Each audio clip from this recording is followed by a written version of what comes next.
Okay, we are going to talk a little bit about secondary tools, and we kind of just got started with the basics when we got going here because didn't want to overload you with too many things. But now that you're in there and you're tying a few, I think it's good to go over where we're at and where we're heading.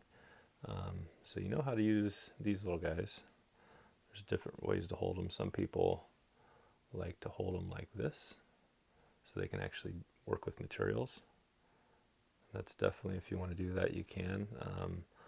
I've always kind of set them down, and and that works fine for me. But so you got your fine point, but also having a secondary. This is just a little bit larger scissors, so having some kind of secondary pair of scissors. I also have a big pair of scissors that are used for cutting some really heavy duty stuff. So that's something else to think about.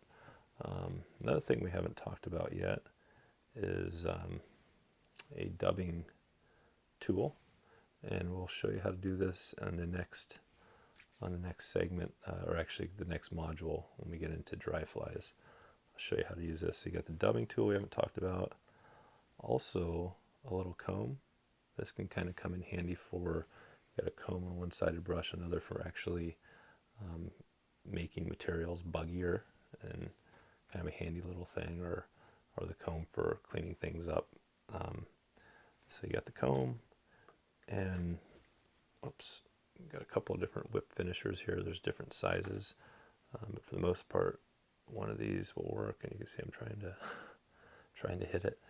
So so yeah, we're going to cover this actually in the next video. We're going to talk about how to use this. We talked about it earlier on, but I want to just go back over it, make sure you're good to go.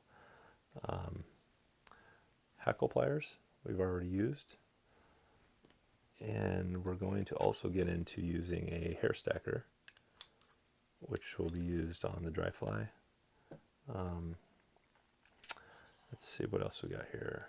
We've got some dubbing wax. So when we're dubbing, sometimes it is helpful to have some wax to keep the dubbing on, and then of course fly tying head cement.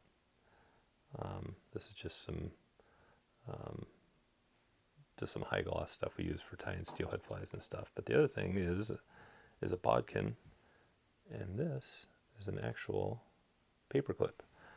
But I want to make the point that although it's not the perfect bodkin, if you do misplace your bodkin, you can just bend one of these out and use this. And for the head cement, just dipping some of this in, and you can use this to put the head cement on if you had to.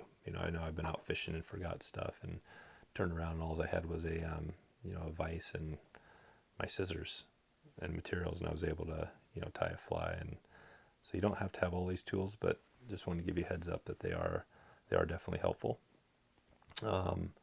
So that covers most everything. Vices. I think in a later module we're going to get into some of the different types of vices you can get into. But for the most part, what you have here now, if it's working fine for you, you can just stick with that, and it should be good to go. So we are going to move on to the next segment and get started there. So we'll see you in a bit.